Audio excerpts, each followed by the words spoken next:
நான் உங்கள் சிப்பி பாறை ஜோதிடர் சாதுராகவன் ஜெயபாலாஜி.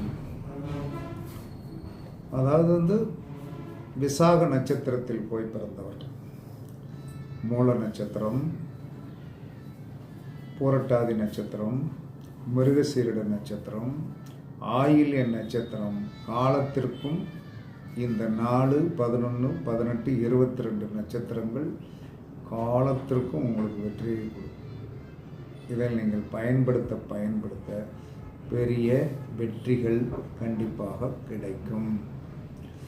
அதற்கடுத்து அனுச நட்சத்திரத்தில் போய் பிறந்தவர்கள் போராடம், உத்திரட்டாதி, திருவாதிரை, மகம் நட்சத்திரத்தில் போய் பிறந்தவர்களுடைய நட்பு, மனைவி, தோழன், தோழி, குழந்தைகளாக வரும்போது வாழ்க்கையில் மிக மிக பெரிய நீண்ட பெரிய வெற்றி